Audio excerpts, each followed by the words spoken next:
com vocês. No episódio de hoje da Sala do Diretor, nós vamos falar da SAF do Atlético Mineiro, conhecida como Galo Hold. É justamente a SAF da torcida mais fanática do Brasil. E vocês vão entender por que eu falo isso. Se você quer trabalhar com futebol, você quer entender como funcionam os bastidores, o dia a dia, a Sala do Diretor é o canal para você. Aqui nós fazemos análises, nós olhamos o valuation, o ROI, olhamos tudo isso que circula no universo de estratégias que provocam um bom resultado dentro de campo. A nossa newsletter lá no LinkedIn, ela está aberta para você ir lá seguir, comentar, compartilhar, discutir nos artigos. Coloque a sua cara para você criar um network, criar um mail e siga as redes sociais nossas. Segue o nosso canal. Nós sempre trazemos aqui vídeos para vocês explicando o dia a dia. Bora sem mais delongas falar da Galo Hold. O que é a Galo Hold? Então, galera, falar da Galo Hold, falar aqui, né, para vocês desse clube, né, dessa SAF em específico, é estar falando do quarto maior clube em valuation, segundo a Sport Value, no final de 2025, que é o Atlético Mineiro, um valor ali de mercado ali, né, de 636 milhões de dólares, né? O que que eu quero, o que que a Sport Value quer dizer com isso, na verdade, né? Que somando ali torcida, né, somando o seu estádio, que é o Atlético tem a Arena MRV, somando a sua infraestrutura, ele é o quarto clube mais valioso, né, dentro da conjuntura do futebol brasileiro, né, comparado aos demais. Então ele vai sempre circular esse top 30. E falar do Atlético Mineiro é impossível você falar se você não citar a paixão da torcida. Por que, que eu coloco isso aqui para vocês como um elemento chave quando você vai olhar a marca Atlético Mineiro, tá? É porque essa é uma das torcidas mais engajadas do Brasil. É uma das torcidas que mais está junto com o seu time, tá? O Atlético Mineiro, ele é um time vencedor e ele é muito vitorioso em alguns momentos da sua história. Só que comparado aos outros três primeiros que nós temos aí nessa lista, ele tem bem menos títulos, né? Inclusive ele tem menos títulos do que outros clubes para baixo da lista. Só que é um clube vencedor, é um clube vitorioso. E a torcida, ela foi forjada, né, a estar junto com o time em momentos ruins. Então, o momento bom para o atleticano, né, quando vem, é um merecimento que ele acaba tendo, tá? Eu vou dar alguns exemplos aqui para vocês entenderem essa sintonia de clube e torcida, tá? O Atlético, ele caiu para a segunda divisão, né? E quando ele cai para a segunda divisão, o que que acontece? A torcida atleticana simplesmente começou a aplaudir o elenco que estava sendo rebaixado ali, né? Mostrando para o elenco que eles lutaram e realmente o time do Atlético no empate com o Vasco, ele na última rodada do Brasileiro, né, do ano que ele cai, ele luta muito pelo resultado e não consegue, e a torcida começa a cantar o hino do clube, né, emocionando o Brasil inteiro. Para vocês terem ideia, nessa época era uma época que passava muitos jogos na TV aberta, né, 4 horas da tarde era o horário que rolava isso. Teve um jogo que ele simplesmente, que eu estava assistindo com um amigo meu na casa dele, a transmissão do jogo parou para mostrar a torcida atleticana do jogo que teve acabado antes, entendeu? Isso é uma coisa muito rara de se ver. Né? Então a torcida ela teve junto ali com o seu time, né? E um perfil que o atleticano também tem é dele mostrar que ele é atleticano. É natural você sair do Brasil, qualquer região do Brasil, qualquer estado, e encontrar um atleticano, encontrar uma pessoa usando a camisa original do Atlético. O atleticano ele tem esse perfil de comprar a camisa original.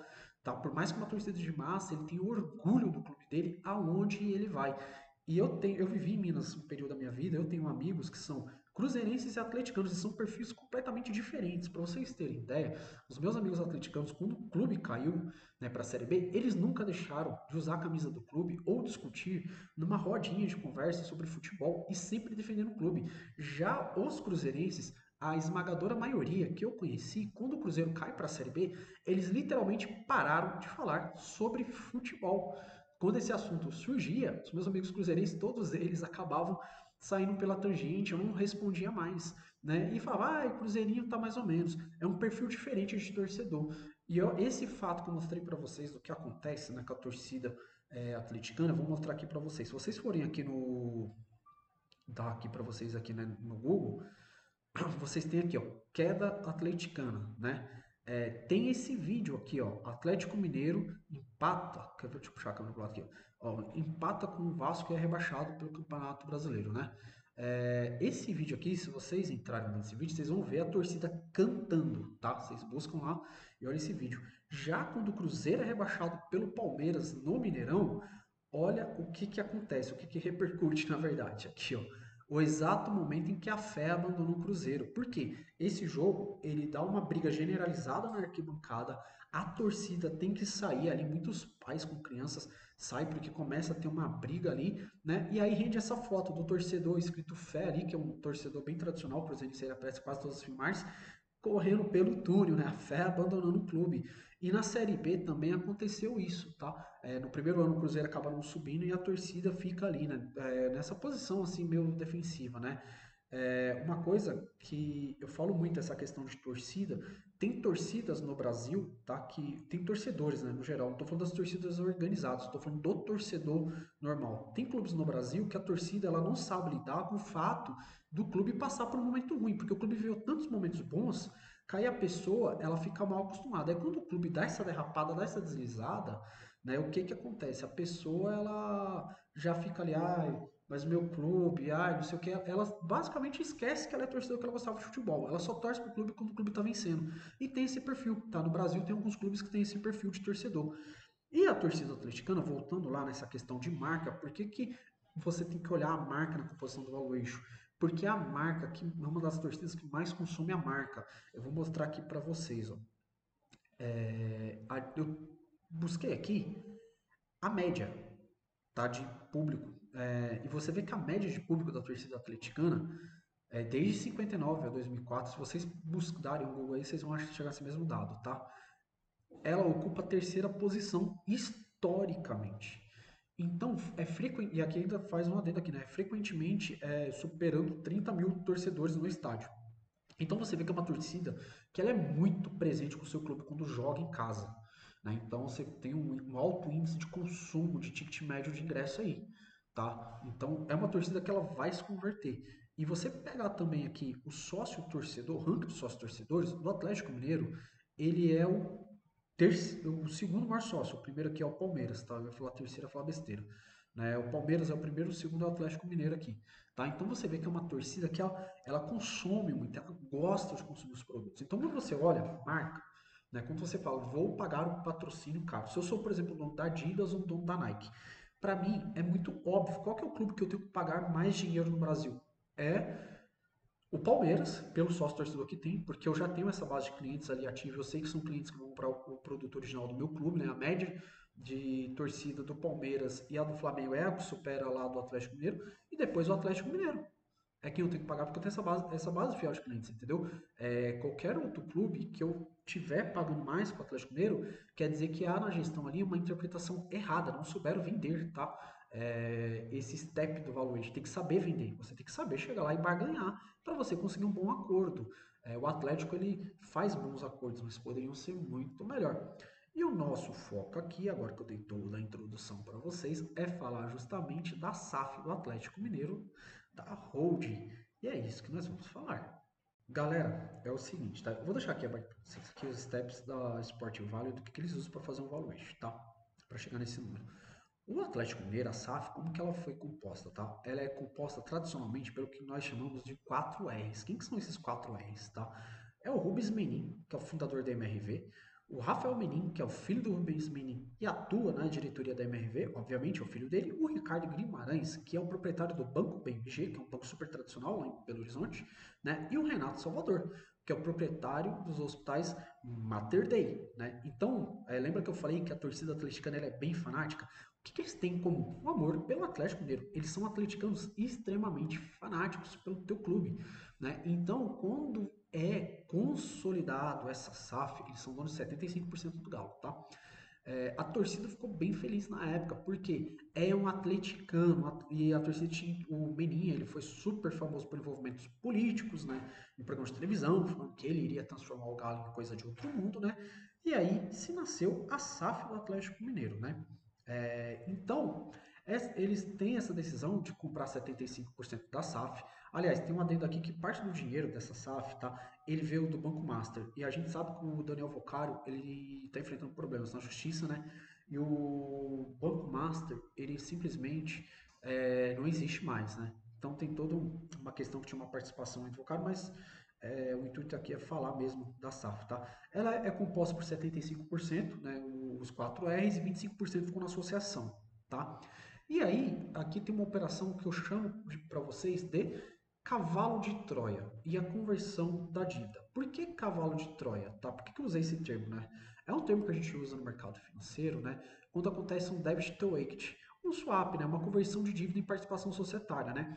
Então, entre o ano de 2020 e 2022, os investidores emprestaram centenas de milhões com juros, né, subsidiado para montar um elenco, né? Um elenco bem forte, né? Eles fizeram um investimento em capex ali, né, bem alta ali para o time, né, e uma folha salarial ali também altíssima, né? E o que que aconteceu? Eles fizeram esse elenco justamente para o Atlético Mineiro brigar cabeça a cabeça com o Flamengo e com o Palmeiras, né?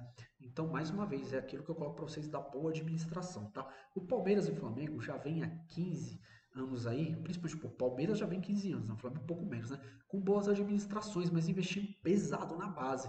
O Atlético não, o Atlético ele já falou, cara, vamos montar um elenco forte aqui, vamos para as cabeças. Lógico que deu resultado, veio o título para o Atlético Mineiro.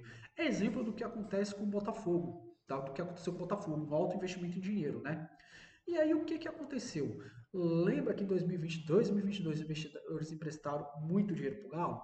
Quando foi em 2023, teve um estrangulamento, né? O clube se tornou o mais endividado do Brasil, né? Sem liquidez, o que que aconteceu? A associação ficou refém, né? Ou pedia uma recuperação judicial ou aceitava a proposta de SAF dos credores, né? E aí veio o checkmate. Qual que foi a proposta, né? A Galo Hold foi criada. O que que o pessoal chegou e falou? Olha, já que vocês me devem, a gente perdoou a dívida, só que eu tenho 75% do clube agora. Tudo certo? O pessoal não tinha o que fazer. Assinou, galera. Isso tem que tomar cuidado. Por que que eu falo isso? Quando você vai dar como garantia qualquer coisa num clube, tome cuidado com o que você está dando como garantia. Porque o seu clube pode cair na mão do credor. Quem que está fazendo esse movimento agora no mercado? Simplesmente a Crefisa com o Vasco. Qual que é a garantia do Vasco da Gama que ele deu em troca do empréstimo da Crefisa? Foi justamente as ações da SAF. Então, se o Vasco da Gama não pagar o empréstimo, a SAF vai para a Crefisa, entendeu? Isso é muito comum acontecer dentro do futebol, pessoal. Então, quando você está na cadeira de diretor, que você vai tomar um empréstimo, que você vai fazer alguma movimentação, você precisa olhar o que que você está entregando como garantia. E geralmente quem te empresta o dinheiro já sabe o seu potencial de pagamento, sua geração de caixa, porque ele te pede uma série de documentos para provar aquilo ali. Então, geralmente o pessoal empresta o dinheiro já pensando no estrangulamento, querendo algo maior.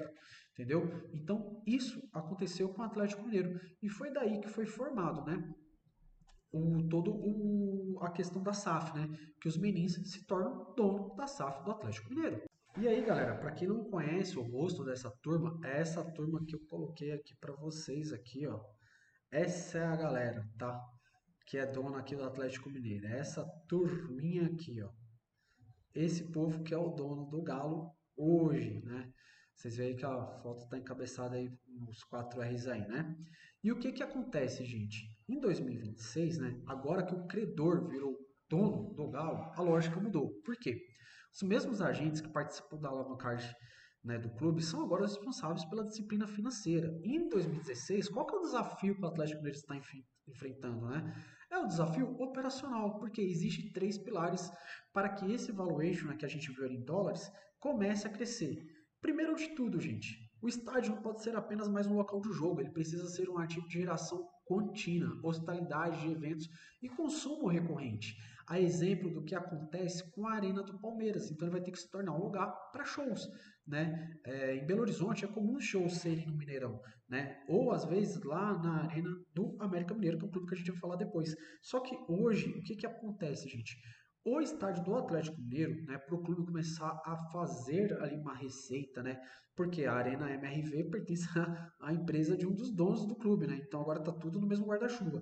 Tem que ser usado para fazer essa mudança, para fazer essa estratégia de gerar dinheiro. Esse é o primeiro grande desafio que essa SAF tem, né. Outra coisa, tá? O Atlético, historicamente, né, ele gasta muito para contratar grifes, né? A cidade do Galo, né, o CT, como eu falei para vocês, o Atlético ele se endividou muito porque ele quis montar um time para bater de frente com o Flamengo e com o Palmeiras. Deu certo. Aliás, mais ou menos certo porque eu vou fazer um adendo aqui. As duas vezes que o Atlético Mineiro encontrou o Palmeiras na Libertadores, o Palmeiras eliminou o Galo. Eu acho que se o Atlético tivesse passado uma dessas duas vezes, talvez ele seria campeão, tá? Principalmente na primeira vez que ele tinha um elenco mais qualificado que o do Palmeiras, né? Só que acabou que ele foi eliminado ali e isso trouxe um retorno, um prejuízo ali, não trouxe um retorno, na verdade, trouxe um certo prejuízo para o clube, né? E o que que precisa acontecer aqui? A exemplo do que o Palmeiras faz, a cidade do Galo, né, onde está o CT do Atlético Mineiro, ele precisa, a base precisa urgentemente voltar a dar frutos, né? Para quem não se recorda, aquele clube do Atlético, ou aquele time, né, aquele elenco que tinha, que o Calil construiu lá na época que o Atlético ganhou a Libertadores, que foi chamado de time de renegados, né? Porque o Ronaldinho Gaúcho era renegado, o Jô era renegado. Essa turma aí tinha jogadores da base, que tinham surgido ali na base do Atlético e estavam jogando no clube ali, né? No clube principal. E precisa disso. Todo time precisa disso. Então, a SAF ela precisa disso, né? E a eficiência do torcedor, né? Aqui é um ponto sensível, porque precisa você converter a paixão, né, em uma métrica de ganho recorrente, né? É um ponto sensível que eu coloco porque é óbvio que o atleticano ele é engajado. Eu já mostrei para vocês isso. É uma das torcidas mais fanáticas, né? Então, o que que acontece aqui? A Galo Road hoje, ela precisa fazer com que o seu dinheiro aumente via os seus torcedores. E isso vai impactar um pouco o quê? O preço do ingresso é uma das alternativas. Criar-se um sócio torcedor um pouquinho mais caro é outra alternativa. E subir também o preço do material esportivo. Isso vai sofrer essa pequena inflação, porque o clube gastou muito e hoje dificilmente os credores vão continuar gastando. Porém, uma coisa que eu trago aqui para vocês, ou a cabeça dos gestores, dos dirigentes do Atlético, eles precisam mudar. Por que que precisa mudar? Ainda existe muito aquele preciosismo de contratar jogadores de elite, jogadores de renome. Isso tem que mudar, isso tem que parar. Pior, que o Atlético entra na briga, né, e ele entra pagando muito caro em alguns atletas. Agora, no janeiro de 2026, um caso que chama atenção é o do Hulk. Por quê? Ele era idolatrado já pela torcida, ele já era um jogador que ele já tinha ganho seus títulos lá dentro, ele era um líder do elenco. Porém, o Hulk ele tem uma idade super avançada, ele está com 39 para 40 anos, é uma idade muito alta para o futebol. Né? E surgiu a oportunidade do Hulk jogar no Fluminense naquela época. O Atlético poderia ter dado para o Fluminense um jogador de graça, que seria muito bom para o Atlético, gratificando o jogador por tudo que ele fez pelo clube e deixar ele sair gratuitamente. Isso é um exemplo do que o Palmeiras fez com alguns atletas, né, mais velhos que tinha dentro do elenco, deixou alguns por gratidão sair, foi o caso do Everton e pro Grêmio. Né? Você deixa isso acontecer, porque você para de gastar com salário, com direito de imagem, você faz uma economia. O que a diretoria do Atlético fez? Ela simplesmente falou, não, o Hulk tem que ficar. Renovou o contrato dele até o final desse ano, pagando 2,5 milhões de salário, mais direito de imagem e outra série de coisas. Bem, esse salário é estimado, tá? Porque são fontes da imprensa que vocês vão buscar aí na Globo.com, vai ter esse dado lá. Qual que é o red flag aqui? O Hulk queria já sair, já tinha manifestado esse interesse. O que aconteceu na data de ontem? Simplesmente o Hulk pede para não ser relacionado, né, no jogo do Atlético Mineiro contra o Flamengo, um jogo que o Atlético acabou perdendo, porque ele já tem 12 jogos do Campeonato Brasileiro. E se ele fizesse o 13º jogo, ele ficaria impedido de jogar em qualquer outro clube no Brasil. E ele, durante essa semana, recebeu a sondagem de um clube aqui no Brasil, que pode ser o Fluminense, pode ser qualquer outro clube, tá? E ele já manifestou que ele não quer ficar. Se o Atlético tivesse liberado ele lá em janeiro, ele teria economizado 4 meses de salário. Então ele poderia estar pagando um outro atleta com um salário muito menor. Essa cabeça na SAF, galera, ela precisa mudar, porque senão o clube não vai colher frutos a médio e longo prazo, tá? O que que aconteceu aqui? O fanatismo, ele está entrando hoje na administração da SAF do Atlético Mineiro. Ele é um clube que ele tem um grande valuation. Só que quando você olha as ações que acontecem na prática, esses administradores que administram muito bem as empresas deles, quando se fala do futebol, eles colocam o quê? O fanatismo. Como que eles compraram a Galo Hold? Usando estratégia, né? Fazendo o clube se endividar para pegar as ações da SAF. E agora, por que que essa mesma estratégia não vem, tá? Pode ter certeza, pessoal, essa semana o vídeo vai sair e vai ter torcedor na porta lá do CT do Galo, porque a torcida é bem fanática e a galera vai estar lá, né, dando aquela cobrada de praxe ali no seu elenco. E aí, galera, entendeu como foi criado a Galo Road? Você é a favor desse modelo onde um torcedor se torna dono do clube, ainda mais se ele empresta dinheiro? Você concorda com essas garantias? Eu não concordo. Comenta, compartilha. Em breve, gente, eu vou fazer um artigo explicando e trazendo para vocês todo o balanço do clube, o quanto vale o seu CT, o quanto vale o seu estádio, como que é composto esses números. Quem sabe, no segundo vídeo. Até a próxima, galera, e fique ligado, na sala do diretor vocês aprendem isso. Futebol de bastidor. O que que acontece fora do gramado que impacta o resultado dentro. Beleza, galera?